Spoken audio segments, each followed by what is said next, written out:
제왕절개를 권유하는 의사는 좀 책임감이 없는 의사, 혹은 돈을 많이 벌고자 하는 의사. 자궁을 다 수술을 하고 나면요, 질은 이 끝이 어디인지 알 수 없는 공간이 될 수가 있어요. 관계를 했을 때 파트너의 입장에서는 그냥 바다처럼 넓은 공간이다, 이렇게 인식을 하게 되기도 해요.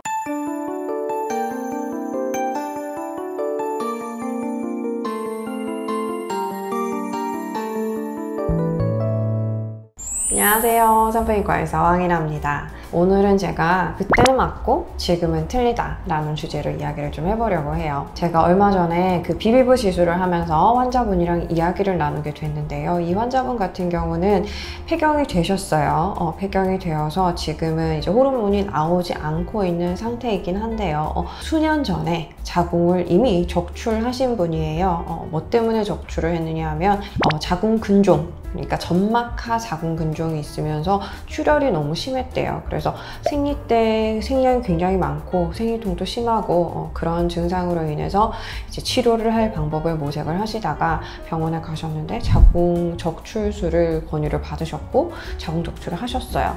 그래서 문제 하나는 해결이 됐죠. 생리통이 있는 거, 생량이 많은 거, 이거는 해결이 됐기 때문에 너무 편하고 좋은데 그 이후로 성감이 굉장히 많이 떨어졌다고 이야기를 하셨어요. 같은 산부인과 의사이지만 다들 자기의 생각들이 다를 수가 있어요. 암을 주로 치료하는 산부인과 의사들 같은 경우는 될 수 있으면 많은 조직을 드러내는 걸 권유를 하고요. 수술을 한다 했을 때 자궁을 수술하면서 폐경 시기가 다 다가온다 그러면 난소도 같이 제거를 해버리는 거예요. 그런 식으로 하기를 권유를 하고요. 또 성의학자, 성감이라든지 성욕이라든지 이런 거와 관련되어서 연구를 많이 하신 그런 분들 같은 경우는 아무것도 건드리지 말라라고 이야기를 해요. 그래서 이런 분들 같은 경우는 사람마다 다 성감을 느끼는 기전이 다를 수가 있고 더 많이 느끼는 부분이 있을 수가 있겠죠. 그렇기 때문에 제가 뭐 소음순 수술을 굉장히 많이 하고 있지만 소음순도 될 수 있으면 수술하지 말라, 하더라도 정말 최소한만 해라, 이렇게 권유를 해요. 무엇을 정말 중요하게 생각하느냐에 따라서, 그리고 본인의 경험과 할 수 있는 시술들에 따라서 이런 뭔가 중시하는 것들, 하고자 하는 것들, 이런 게 달라지는 것 같아요. 자궁 적출을 전 자궁 적출술을 하시고 성감이 떨어지신 이분 같은 경우는 내가 다른 옵션이 있었다면 이 수술을 하지 않았을 텐데 라고 생각을 하세요. 그렇지만 이분은 자궁을 수술하기 전까지는 자궁을 수술하는 것이 내 성감과 관계가 될 수 있다는 거를 모르셨겠죠. 그러니까 이제 뚝딱 수술을 하셨겠죠. 그리고 대학병원에 가잖아요. 대학병원에 있는 교수님들은 암 수술하는 교수님들이에요. 그러면 암이 생길 가능성들을 늘 생각을 하시는 거예요. 저도 대학병원에 있을 때는 같은 생각을 했어요. 그래서 자궁을 전체 다 수술을 하게 되면 뭐 다른 문제들이 생기지 않으니까요. 예를 들어서 내가 자궁 근종 때문에 자궁 근종만 수술을 했어요. 자궁에서 근종만 떼내는 시술을 했어. 그러면 자궁이 그대로 남아 있잖아요. 그러면 그 자궁에 다시 근종이 재발할 수 있어요. 그래서 다시 수술하는 모습을 보게 되거든요. 그랬을 때는 자궁을 수술해버리면 더 좋겠다라는 생각을 하게 되는 거고요. 자궁 아전절제술이라고 해서 자궁을 그 윗부분, 체부에 해당되는 이 부분만 수술을 하고 자궁 경부, 그러니까 자궁 입구의 일부는 남겨두는 수술도 있거든요. 그거는 자궁의 한 3분의 2 정도를 제거한다고 보시면 돼요. 그래서 그런 수술을 하게 되는 경우에 우리가 뭐 생리양이 많다든지 생리통이 심하다든지 이런 분들, 자궁 근종이나 뭐 자궁 성근증이 있으신 분들은 이런 수술을 선택해서 하는 경우가 있는데요. 그러면 자궁 경부가 남아있잖아요. 남아있는 자궁 경부에 자궁 경부 암이 생길 수 있어요. 그렇게 생겨오는 경우를 대학병원에서는 만나게 되거든요. 왜냐하면 이게 문제 있는 사람만 이렇게 모아서 오는 곳이다 보니까 그렇게 만나게 돼요. 그러면 이분은 왜 수술을 할 때 자궁 경부를 같이 수술을 안 하셔서 이런 암에 걸렸을까, 이런 생각을 하게 된단 말이에요. 그래서 자궁을 수술하면서 경부를 남겨놓는 건 굉장히 어리석은 선택인 것처럼 느껴지는 거죠. 그래서 그때는 그렇게 생각을 했어요. 자궁 경부가 있으면 계속해서 자궁 경부암이라는 그런 위험에 노출이 되고 매년 검진을 해야 하고 자궁 경부가 있으니까요. 그런데 자궁을 수술하고 나면요, 자궁 경부에는 암이 잘 생길 수 있지만 질에는요 암이 잘 안 생겨요. 질암이라는 거 들어보셨어요? 거의 없어요. 그렇기 때문에 굉장히 적은 확률로 나타나기 때문에 암의 걱정에 대해서 좀 이제 자유로워질 수 있는 거죠. 근데 사람들은 왜 이런 선택을 안 할까? 왜 최대한 좀 남기려고 자꾸 그런 방법을 모색을 할까라고 생각을 했는데요. 제가 하는 시술들이 달라진 거잖아요. 예전에는 제가 직접 암 수술을 한 건 아니지만 항상 암 수술에 참여를 하고 그런 환자들을 케어하고 이런 과정에서 보게 된, 제가 경험하게 된 그런 것들은 최대한 절제하는 거, 자궁을 뭐 절제하더라도 그리고 암 수술을 할 때는 질도 굉장히 많이 잘라내거든요. 질 길이가 굉장히 짧아져요. 그런 식으로 충분한 절제를 통해서 재발이 되지 않는 거, 이런 거가 이제 중요하다고 생각을 했었죠. 그런데 제가 이제 나와서 제 병원을 가지고 이제 성상담을 하고 거기에 대한 케어들을 하다 보니까 자궁이 없는 분들의 이제 고통을 알게 된 거예요. 저는 일단은 살아남은 분들을 보는 거죠, 이제는. 그전에는 암에서 살아남는 거, 암이 재발되지 않고 완치되는 거, 그런 거에 이제 포커스를 맞췄다면 지금은 암이 완치된 이후의 삶에 대해서 생각을 하게 된 거예요.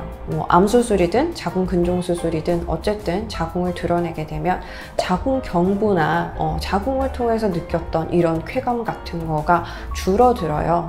그런 게 확실히 있어요.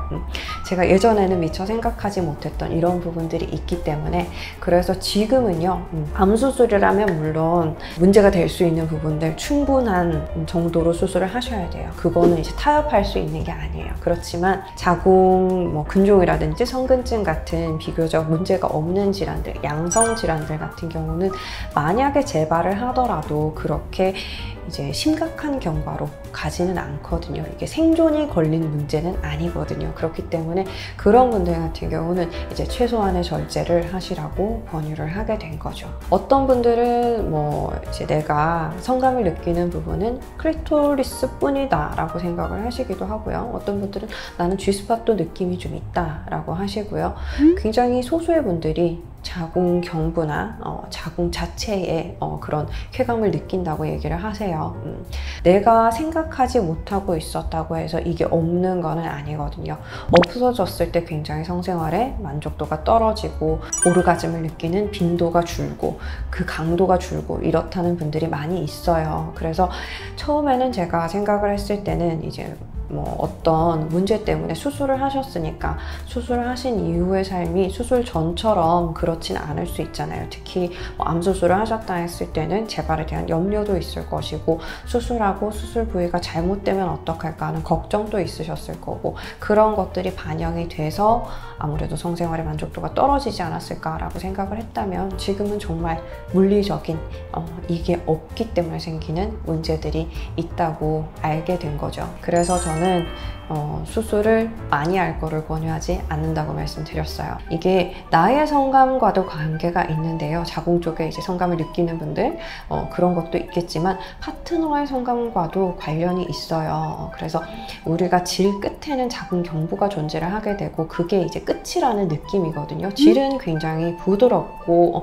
탄력 있고 그래서 늘어나는 조직인 반면에 자궁은요 단단한 근육 같은 조직이에요. 그래서 만져보면 딱딱하거든요. 그런데 자궁을 다 수술을 하고 나면요 이 단단한 부분이 완전히 없어지게 돼요. 그러면 질은 이 끝이 어디인지 알 수 없는 공간이 될 수가 있어요. 관계를 했을 때 파트너의 입장에서는 끝에 닿는 느낌이 없다. 끝이 존재하는 그런 원통형 공간이 아니라 그냥 바다처럼 넓은 공간이다. 이렇게 인식을 하게 되기도 해요. 탄력이 굉장히 좋은 분들을 제외하면 이런 식으로 끝이 없다라는 느낌을 줬을 때는 성감이 혹은 그런 만족도가 굉장히 떨어질 수가 있어요. 그래서 수술을 하실 때는 이런 부분들이 문제가 될 수도 있다라는 거를 좀 고려를 하고 선택을 하셨으면 좋겠어요. 그렇지만 제가 또 좋아하는 수술이 있죠. 제왕절개는 제가 선호를 하는 수술이에요. 이것도 생각이 굉장히 많이 바뀌게 된 건데요. 우리가 자연분만이랑 제왕절개라는 이제 두 가지 옵션이 있잖아요. 임신을 했고 내가 출산을 해야 된다 하면 내가 그냥 낳을 것인지 수술할 것인지를 선택을 하게 돼요. 그러면 제가 분만병원에 있을 때 대학병원에 있다가 처음 나와서는 분만병원에 있었거든요. 그럴 때는 이제 기본적인 생각이 자연분만이 좋다. 정상적으로 이제 질로 낳는 질식분만이 가장 자연스러운 과정이고 배를 열 필요도 없고 그것 때문에 유착이 생긴다든지 다른 큰 합병증이 생긴다든지 이런 거 없이 대부분은 잘 나으실 수 있기 때문에 이게 굉장히 좋은 분만법이라고 생각을 했고요. 특별히 위험성이 없다면 아기에게도 충분히 안전한 방법이라고 생각을 했어요. 많은 분들이 자연분만을 선호를 하시거든요.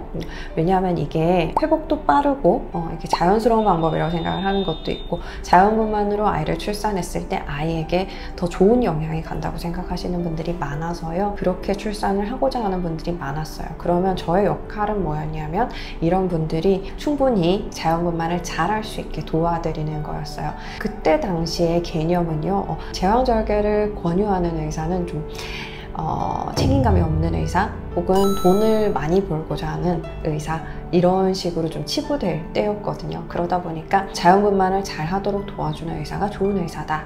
나는 내 환자들의 자연분만을 열심히 돕겠다라는 생각으로 지냈던 것 같아요. 그런데 꼭 필요한 경우에는 수술을 해야 되죠. 아기가 위험하다든지 아기의 자세가 좋지 않다든지 산모의 골반이 너무 좁거나 이럴 때는 나을 수 없기 때문에 정상분만으로는 나을 수 없기 때문에 제왕절개를 권유를 하게 되고 아기가 조금 더 안전할 수 있는 방법을 선택을 하게 되는 거죠. 그래서 그때 저의 제왕절개율은 그렇게 높지는 않았어요. 그리고 그때는 특별한 이유가 없는데도 제왕절개를 하겠다는 산모님들을 좀 철없다고 생각을 했던 것 같아요. 자연분만이 무서워서 그러는 분들도 계셨고 그리고 찢어지고 밑이 이제 손상이 되는 게 걱정이 돼서 제왕절개를 선호하셨던 분들도 있었거든요. 그때 생각은 충분히 자연분만 할 수 있는데 왜 이런 이유들로 제왕절개를 선택을 할까 그러면서 이제 자연분만을 좀 더 권유했던 것 같아요.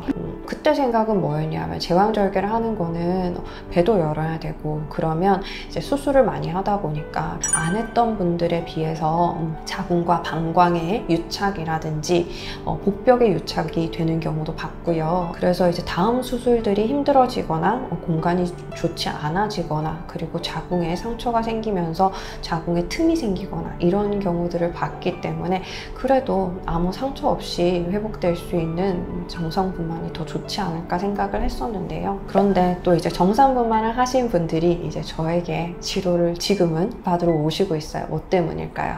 질이완도 있고요. 가장 많은 원인은 요실금이에요. 제왕절개 하신 분들은 요실금 발생이 그렇게 높지 않아요. 그런데 자연분만 하신 분들은 정도에 따라 차이는 있겠지만 어느 정도의 요실금은 다 가지고 있어요. 이게 나이가 들수록 더 심해지게 되고요. 요실금 같은 경우는 삶의 질에 굉장히 많은 영향을 줘요. 그래서 내가 뛰지도 못하고 기침이나 재채기도 하지 못하고 친구들이랑 수다를 떨면서 크게 웃을 수도 없는 이런 상태가 되면요. 굉장히 불안하고요. 계속 패드를 하고 다녀야 되는 불편감도 있을 수 있어요. 그러면서 굉장히 자존감에 상처를 받죠. 내가 벌써 이럴 나이인가? 내 몸이 이렇게나 내 생각대로 컨트롤이 안 되는가? 이런 좀 수치심 같은 거를 갖기도 해요. 어른이 되어서 소변을 컨트롤하지 못한다는 건 굉장히 또 충격적인 일이거든요. 그렇기 때문에 삶의 질에 영향을 많이 주게 되는데요. 이런 가능성이 자연분만에서 굉장히 높아요. 저희 어머니 같은 경우는 제왕절개 하셨고 지금 나이가 70이 되셨는데 아직도 요실금이 없어요. 그래서 요실금을 가지는 요인들은 다양하게 있겠지만 자연분만 했을 때 그 리스크가 굉장히 올라가는 거는 사실이기 때문에 이런 것들을 염두에 두고 내가 오래오래 살 거를 생각을 한다면 이 부위도 결코 무시해서는 안 되는 부분이다 라는 생각이 들었어요. 배를 여는 것만큼이나 질이 늘어나고 넓어지는 거 이것도 여성의 삶의 질에는 큰 영향을 주더라고요. 그리고 성감이 떨어지고 느슨한 이완 때문에 오르가즘을 느끼지 못하고 파트너도 만족하지 못하고, 그리고 질방기 같은 것들, 관계를 할 때 바람이 새는 거, 이런 것들까지 생긴다고 했을 때는 굉장히 또 이것도 삶의 질이 떨어지는 원인이 되죠. 저는 지금은 굳이 자연분만을 추천하지는 않아요. 저와 가까운 사람들, 특히 나이가 좀 들었는 친구들 같은 경우는 제왕절개 해라, 제왕절개가 좋다라고 추천을 하고 있어요. 제왕절개는 자연분만에 비해서 출혈량이 많아요. 열고 들어가는 거기 때문에 자궁에 피가 많이 나거든요. 그래서 그런 것들은 있어요. 그리고 배를 크게 열기 때문에 아기가 나와야 되니까요. 통증도 굉장히 심할 수 있어요. 그렇지만 회복을 하고 나면 자연분만에 비해서 특별히 잘 회복했다는 가정하에서는 문제되는 게 없고요. 자연분만 또 틀림없이 리스크들이 존재를 하는데요. 이게 뭐 잘 분만이 될 때도 있겠지만 밑이 많이 찢어지는 분들도 있거든요.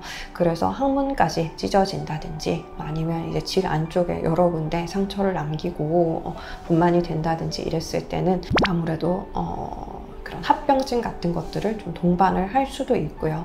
그리고 아기가 통과해서 나온 질은 이전처럼 완전히 회복되지는 않아요. 굉장히 젊을 때 분만했고 탄력이 좋을 때는 좀 예외로 하고요. 요즘은 그렇게 일찍 아기를 낳지는 않으니까요. 그래서 제 생각에는 점점 갈수록 많은 분들이 출산의 방법으로 제왕절개를 선택하실 것 같아요. 굳이 노력해서 아파가면서 자연분만 할 필요가 없다. 저는 좀 그렇게 생각을 하게 됐어요. 모든 뭐 자연분만이나 제왕절개나 장점과 단점이 있겠지만 지금 저의 포지션에서는 안 하는 게 맞지 않을까라는 생각을 하게 된 거죠. 여러 가지 이유로 부인과 수술을 받으시거나 또 이제 상과 수술, 제왕절개를 할까 정상분만을 할까 고민을 하신다면, 저는 지금은 이제 시니어의 삶에 관련이 되어 있는 일을 하다 보니까 저희 병원에 40대, 50대 분들이 굉장히 많이 모시거든요. 60대까지도 많이 오세요. 그렇기 때문에 이후의 삶에 대해서 생각을 한다면 조금 더 신중한 결정을 내려야 하겠다라는 생각을 많이 하게 됐어요.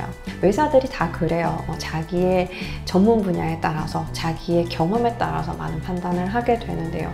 지금의 저의 상황에서는 그때는 맞고 지금은 틀리다라는 이야기를 해드릴 수 있게 됐네요. 저는 자궁을 최대한 보존할 것, 그리고 웬만하면 나이가 들었다면 자연분만을 하지는 말 것을 권유를 드리고 있어요. 오늘 영상 또 끝까지 봐주셔서 감사합니다. 다음 시간에 또 뵐게요. 바이바이.